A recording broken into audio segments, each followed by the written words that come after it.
2024 के लिए सियासी पारा चढ़ता जा रहा है। विपक्षी एकता की कोशिशें परवान पर है। बीजेपी भी अपने गठबंधन को मजबूर करने में दमखम लगा रही है। कल बीजेपी की अगुवाई में एनडीए की एक बड़ी बैठक होने वाली है। इसमें 38 दल शामिल होंगे। बीजेपी अध्यक्ष जेपी नड्डा ने कहा कि उनकी पार्टी का सबको साथ लेकर आगे बढ़ने का इरादा है और विपक्षी पार्टियों का गठबंधन सिर्फ भानुमति का कुनबा है। हमने किसी को कभी भी किसी मोड़ पर नहीं छोड़ा है।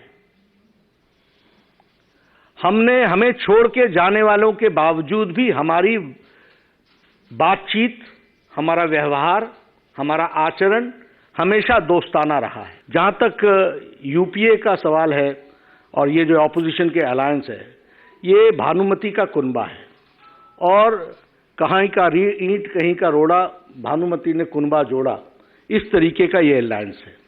न तो इनके पास नेता है, न ही नीयत है, न ही नीति है और न ही फैसला लेने की ताकत है। इधर 2024 के लोकसभा चुनाव से पहले विपक्षी खेमे में एक्शन दिख रहा है। बीजेपी को हराने के लिए बंगलुरु में विपक्षी दलों का जमावड़ा शुरू हो गया है।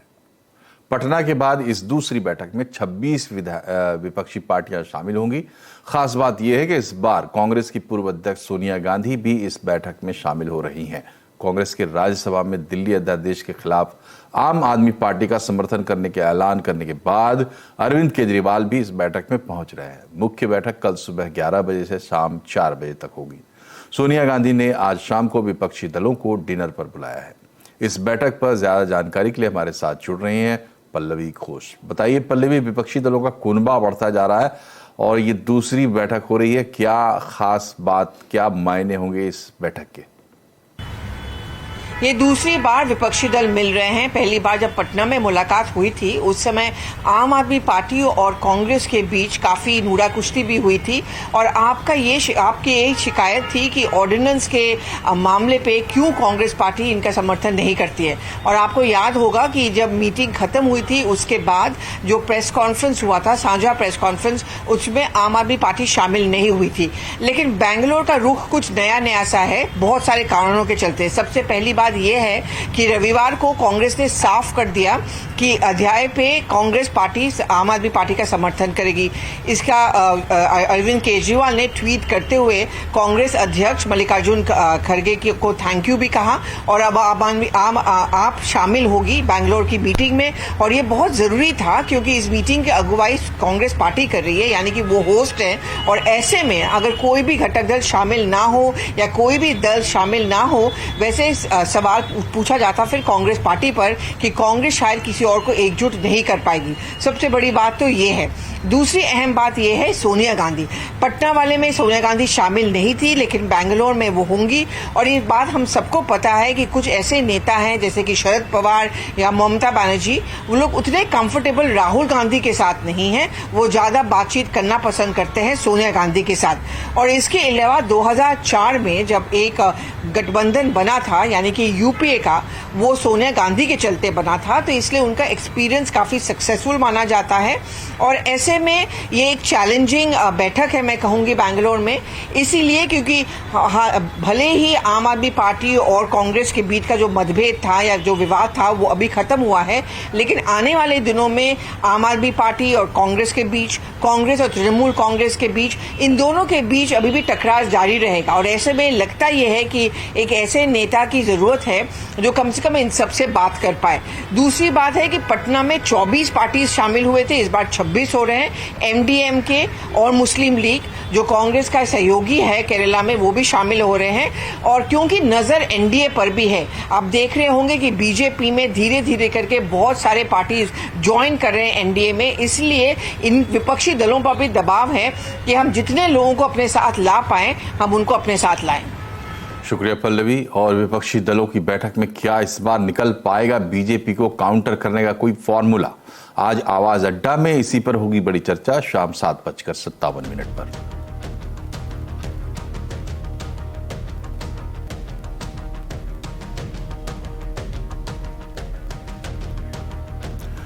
दो दिन बाद शुरू होने वाला संसद का मॉनसून सत्र हंगामेदार रहने के पूरे आसार हैं। एक तरफ दिल्ली सर्विस ऑर्डिनेंस पर विपक्ष की घेराबंदी शुरू हो गई है, दूसरी तरफ सरकार डेटा प्रोटेक्शन, लिथियम माइनिंग समेत कई अहम मुद्दों से जुड़े बिल्स पास कराने की कोशिश करने वाली है। डिटेल समझने के लिए चलते लक्ष्मण रॉय के पास। बताइए लक्ष्मण जी, कैसा रहने वाला है संसद का यह सत्र? बहुत हद तक संभावना है कि ये सत्र भी हंगामे की भेंट चढ़ जाए और इसके लिए अभी से ही विपक्षी पार्टियां कमर कस रही हैं। कांग्रेस ने तो साफ कर दिया है कि मणिपुर के मामले पे, महंगाई के मुद्दे पे, अडानी वाले मुद्दे पे सरकार को घेरने की कोशिश करेंगे। और इस हंगामे के बीच सरकार की कोशिश ये है कि 21 नए बिल को संसद में पेश किया जाए और कई सारे महत्वपूर्ण बिल है उसको पारित कराया जाए। लेकिन बिल जब पारित कराने की बात आएगी तो सबसे ज्यादा जिस पर सबकी निगाहें टिकी हैं वह है दिल्ली में सर्विस को लेकर जो अध्यादेश जारी किया गया था, उस अध्यादेश को पारित कराने के लिए। जैसा कि हमने अभी देखा कि विपक्षी पार्टियों की बैठक चल रही है, उसके बाद कल ही भी बैठक होगी और फिर कल एनडीए दलों की बैठक होने वाली है। तो ये जो बिल अध्यादेश के तौर पे पास कराया जाएगा उसकी सबसे खासियत ये होगी कि संख्या बल के हिसाब से तो लोकसभा से आराम से आसानी से पारित हो जाएगा, राज्यसभा से भी पारित हो जाना चाहिए, लेकिन बिल पारित होना ज्यादा महत्वपूर्ण नहीं रहेगा। इस बिल के जरिए विपक्षी पार्टी अपनी एकता दिखाने की कोशिश करेगी, दूसरी तरफ एनडीए अपनी एकता दिखाने की कोशिश करेगा। तो इस लिहाज से यह अध्यादेश काफी महत्वपूर्ण होगा कि बिल के जरिए कौन किसके पक्ष में कितने आता है और कितना एकता दिख पाता है, और इसकी कोशिश अब चल रही है। दूसरा जो महत्वपूर्ण बिल है, इसके अलावा उसमें से एक महत्वपूर्ण बिल है, आपको माइनिंग सेक्टर को लेकर के एमएमडीआर एक्ट में बदलाव किया जाना है, जिसमें लिथियम समेत 6 मिनरल को कमर्शियल माइनिंग की तरफ ले जाना है। इसका रास्ता साफ होगा। छोटे अपराधों के लिए बड़ी सजा देने वाला की जो प्रावधान है उसको खत्म किया जाना है। इसके लिए 181 प्रावधानों को खत्म किया जाना है। इसके लिए जन विश्वास बिल को संसद से मंजूरी मिलने की संभावना है। डेटा प्रोटेक्शन बिल जिसकी काफी चर्चा हो चुकी है, बार बार टलता रहा, इस बार सरकार की कोशिश है कि personal data digital protection bill पारित हो सके ताकि हमारा आपका जो डेटा होता है मोबाइल में या गूगल में, नेट पे, वो सुरक्षित रह सके। आर्टिफिशियल इंटेलिजेंस के जो चैट जीपीटी जैसे प्लेटफॉर्म में इससे कैसे बचाया जा सके, इस लिहाज से बिल काफी महत्वपूर्ण होगा। और लेकिन इस बिल को पारित करने के दौरान हंगामा काफी होने वाला है। एक और बिल, यूनिफॉर्म सिविल कोड का बिल, इस पर चर्चा काफी हुई है, लेकिन शायद इस सत्र में आए इसकी संभावना कम दिख रही है, क्योंकि लॉ कमीशन ने इस पर आम लोगों की राय जानने की तारीख भी बढ़ाकर के 28 जुलाई कर दिया है। तो मुझे लगता है कि ये सारे परिदृश्य में ये संसद का सत्र काफी दिलचस्प रहने वाला है। शुक्रिया लक्ष्मण जी। और अब बात करते हैं मार्केट की। कारोबारी हफ्ते के पहले दिन ही बाजार में जोरदार जोश देखने को मिला। आज बाजार अच्छी बढ़त पर बंद भी हुआ है। सेंसेक्स, निफ्टी और मिड कैप इंडेक्स रिकॉर्ड ऊंचाई पर है। सेंसेक्स 529 अंक चढ़कर 66,590 पर बंद हुआ। निफ्टी 147 अंक चढ़कर 19,711 पर बंद हुआ। आज सबसे ज्यादा तेजी बैंकिंग, एनर्जी, फार्मा, मेटल शेयरों में रही। ऑटो, रियल्टी, पीसी शेयरों पर आज दबाव देखने को मिला। और आज समझते हैं बाजार का एक्शन यतीन मोता से। बताएं यतीन, आज तो जोरदार तेजी का दिन था, कहां हुआ सबसे ज्यादा धमाल? सबसे पहले निफ्टी गेनर्स की बात करते हैं तो यहां आपको ऑब्वियसली रिलायंस इंडस्ट्रीज का सबसे ज्यादा कंट्रीब्यूशन दिखेगा पॉइंट वाइज। लेकिन इसके अलावा अगर हम देखें तो खास करके एसबीआई में आज जबरदस्त बाइंग थी। इसके अलावा डॉक्टर रेड्डीज, विप्रो, ग्रासिम जैसे काउंटर्स में खरीदारी दिखी। तो पीएसयू बैंकिंग में खरीदारी तो थी। हालांकि ऑटो स्टॉक्स में जैसे कि हीरो मोटोकॉर्प, टाटा मोटर्स 1.25% की प्रॉफिट टेकिंग थी और टाइटन के शेयर में भी लगभग 0.25% की गिरावट दर्ज हुई। मिड कैप गेनर्स की बात करें तो यहां पिरामल फार्मा लगभग 10% ऊपर, स्टर्लिंग विंसल सोलार अच्छी ऑर्डर बुक की गाइडेंस के बाद स्टॉक में 16% का उछाल, और इंडिया बुल रियल एस्टेट और वैभव ग्लोबल के शेयर्स में भी आपको अच्छी खासी खरीदारी दिखी। फ्लिप साइड पे अगर आप देखें तो रूट मोबाइल ओपन ऑफर की अनाउंसमेंट के बाद लगभग 8.5% ये स्टॉक गिरा। एंजल वन एनएससी की कार्रवाई के बाद स्टॉक में 8% की प्रॉफिट टेकिंग। सीसीएल प्रोडक्ट्स और जस्ट डायल जैसे काउंटर्स में भी थोड़ी बहुत आज प्रॉफिट टेकिंग देखने को मिली। शुक्रिया यतिन। और बाजार की रिकॉर्ड तेजी में करीब करीब हर पॉकेट की भागीदारी रही, लेकिन आईटी में कुछ खास एक्शन नहीं दिखा था। अब तस्वीर अलग नजर आ रही है। आईटी भी जोरदार कमबैक की तैयारी में दिख रहा है। आईटी शेयरों पर खास आंकड़े लेकर हमारे साथ जुड़े हैं सुमित मेहरोत्रा। बताइए क्या खास है आईटी के कमबैक में? तो निफ्टी आईटी में एक शानदार कमबैक देखने को मिला है और साल के ऊपरी स्तरों पर ये इंडिसेस पहुंचता हुआ दिखाई पड़ा है और एक जोरदार रिटर्न ना केवल फ्रंट लाइन इंडेक्स बल्कि मिड कैप की तरफ से एक बढ़िया आउट परफॉर्मेंस आते हुए दिखाई पड़ी है। सभी आंकड़े आपकी स्क्रीन पर आएंगे, जहां पर निफ्टी आईटी आज साल के ऊपरी स्तरों पर पहुंच गया है। मिड कैप आईटी में एक जोरदार तेजी देखने को मिली, 30 से लेकर 50% तक के रिटर्न भी आए, जहां पर निफ्टी आईटी ने निचले स्तरों से करीब 63 सेशन लगाए, जो कि अपना कमबैक दिखाया, यानी कि 17 अप्रैल 2023 साल का निचला स्तर और 17 जुलाई 2023 साल का ऊपरी स्तर। महज 3 महीनों के अंदर निफ्टी आईटी ने 21% का एक शानदार रिटर्न भी दिया। तो एक बढ़िया तेजी यहां पर आते हुए दिखाई पड़ी। और अगर इस तेजी में कुछ स्टॉक्स की बात की जाए तो मिड कैप से Birla soft, Mastek, Coforge, emphasis, persistent करीब 30 से लेकर 55% तक की तेजी यहां पर आते हुए दिखाई पड़ी। फ्रंट लाइन शेयरों की बात की जाए तो Tech Mahindra, L and T Infotech, Mindtree और साथ साथ इन्फोसिस रफली 22 से लेकर 27% तक का रिटर्न देखने को मिला। इनफैक्ट सबसे बड़े हैवी वेट्स में भी अगर कम से कम रिटर्न देखेंगे तो भी 15 से लेकर 20% तक का रिटर्न एचसीएल, टीसीएस और इन्फोसिस की तरफ से या विप्रो की तरफ से आता हुआ दिखाई पड़ा। और एक बढ़िया तेजी जो लार्ज कैप्स में रही है वो हाल के कुछ सेशंस में आते हुए दिखाई पड़े, लेकिन एक शानदार तेजी के साथ साल के नए ऊपरी स्तरों पर आईटी इंडेक्स पहुंच चुका। शुक्रिया सुमित। और आने वाले समय में भी आईटी सेक्टर में बहुत संभावनाएं हैं, ये कहना है एक्सेलर इक्विटीज के डायरेक्टर दीपन मेहता का। दीपन मेहता के मुताबिक एआई से आईटी कंपनियों के लिए नए मौके खुलेंगे। बहुत ही ज्यादा फ्यूचर में फोरकास्ट कर रहे हैं और शायद लग रहा है कि 2023 में भी right of year for IT stocks, और उसके बाद आई थिंक ट्रेंड्स काफी अच्छे रहेंगे। और मेरे ख्याल से ये जो चैट जीपीटी और एआई रीजनरेटिव ये जो अपॉर्चुनिटीज है, ये बहुत ही बड़ी अपॉर्चुनिटीज है and they can turn out to be big waves in tech spending, जैसे हमने देखा है। Of course it is not clear at this point of time, पर ये जो नई डेवलपमेंट्स हुई है they certainly provide an opportunity to the large IT company. जैसे हमने सुना कि TCS is training 1 lakh engineers in AI, generative and chat GPT, तो ऑब्वियसली एक बहुत ही बड़ी अपॉर्चुनिटी है जिससे आई थिंक उनकी प्रोडक्टिविटी भी बढ़ सकती है और नए प्रोजेक्ट्स आ सकते हैं। So from that point of view medium to long term prospects IT के अच्छे हैं, it's just that the next 1 or 2 quarters looks very challenging।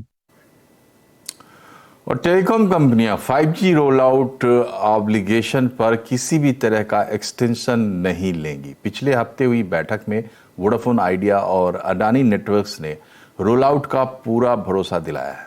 कंपनियों को स्पेक्ट्रम मिलने के 1 साल के अंदर सेवाएं शुरू करनी होती है। डिटेल समझते हैं असीम मनचंदा से। बताया असीम, कब तक है समय सीमा और क्या अपडेट है कंपनियों की तरफ से? देखिए, सरकार जब भी टेलीकॉम कंपनियों को स्पेक्ट्रम देती है तो उसके साथ एक शर्त जोड़ देती है कि आप इसका इस्तेमाल करेंगे, 1 साल के अंदर अंदर आप अपनी 5G सर्विसेज का रोल आउट कर देंगे। कंपनियों को पिछले साल स्पेक्ट्रम दिया गया था, 1 साल 16 अगस्त को पूरा हो रहा है। भारतीय एयरटेल और रिलायंस जियो ने अपना 5G रोल आउट पूरा कर लिया है, लेकिन वोडाफोन आइडिया और अडानी नेटवर्क्स अभी अपने रोल आउट पर काफ़ी पीछे हैं। तो ऐसी अटकलें लगाई जाती है कि कंपनियां अपना रोल आउट पूरा नहीं कर पाएंगी और उनको एक्सटेंशन देना पड़ेगा। लेकिन पिछले हफ्ते दूरसंचार विभाग ने टेलीकॉम कंपनियों के साथ एक बैठक की।